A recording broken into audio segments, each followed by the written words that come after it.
अब तक आपने पढ़ा। श्रेया वंश को इशारों में पूछती है लेकिन उसकी तरफ से कोई जवाब न मिलने पर परेशान हो जाती है।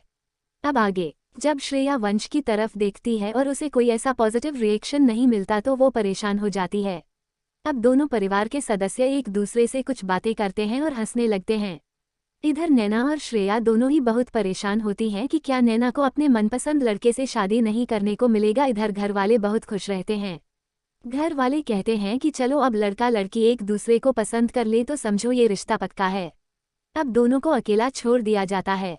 दोनों के चेहरे उतरे हुए थे क्योंकि वो दोनों ही अलग अलग लोगों से प्यार करते थे। नैना ने वंश से कहा, नैना देखिए, हम आपसे शादी नहीं कर सकते क्योंकि हम किसी और से प्यार करते हैं।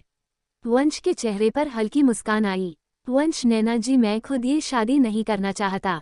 मैं अपने माँ बाप के प्रेशर में यह शादी के लिए तैयार हुआ हूँ क्योंकि मेरी माँ ने पहले भी अपनी जान देने की कोशिश की है। मैं अपनी माँ को नहीं खोना चाहता, नहीं तो मैं खुद किसी और लड़की को पसंद करता हूँ और उसी को अपनी जीवनसंगिनी बनाना चाहता हूँ। लेकिन मेरे मम्मी पापा को वो पसंद नहीं है।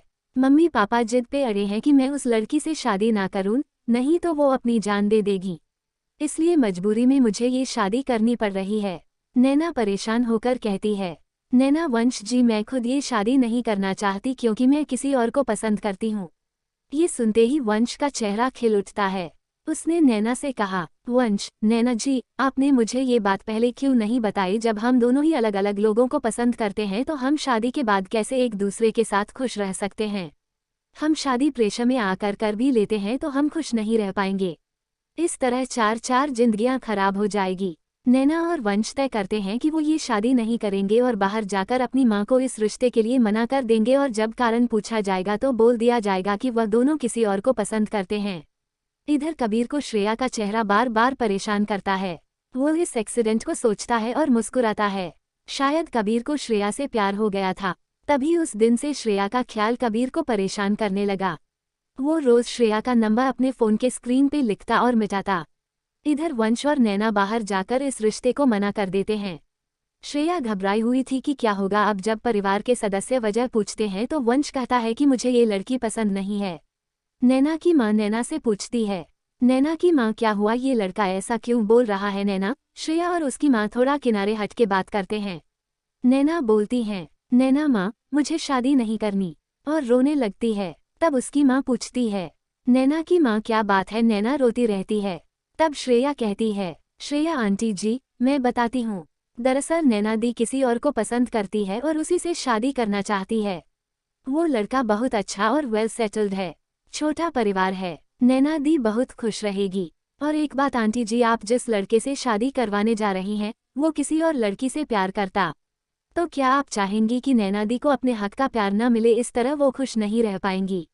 नैना की माँ थोड़ी देर चुप रहती है और फिर नैना को गले से लगा लेती है और कहती है, नैना की माँ, बेटा, ऐसी बात थी तो पहले क्यों नहीं बताया? ये सब नहीं होता। श्रेया आंटी जी, दी बताना चाहती थी लेकिन अंकल जी की वजह से चुप थी। अब तीनों बाहर जाते हैं तो नैना के पापा को माँ इशारों में अंदर बुलाती है और उनको सारी बातें बताती हैं। जब उनके पापा जानते हैं कि उनकी बेटी किसी और को पसंद करती है तो पहले गुस्सा होते हैं, लेकिन उनकी माँ के समझाने के बाद समझ आया और तय करते हैं कि बच्चों की खुशी जिसमें हो वही करना चाहिए, क्योंकि हम शादी अपने तरफ से करवा देंगे और बच्चे खुश नहीं रहेंगे तो क्या फ़ायदा? आगे चलकर ऐसे ही रिश्ता सफल नहीं होते और तलाक का कारण बन जाता है।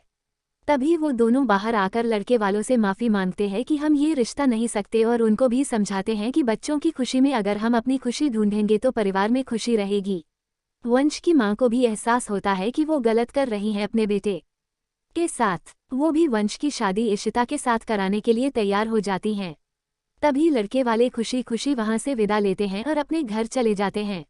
इधर नैना के माँ पापा पूछते हैं कि वो लड़का कौन है। नैना बताती हैं कि वो KKR कंपनी का मालिक है, उसका नाम रेहान है। उसके मम्मी पापा उस लड़के को अपने घर बुलाते हैं।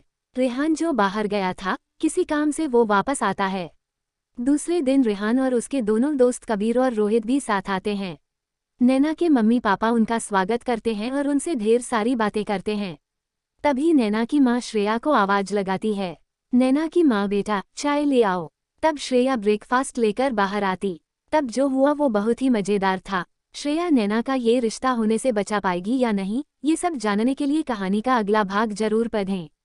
साथ ही इस कहानी का सबसे अच्छा मोमेंट कमेंट में बताएं।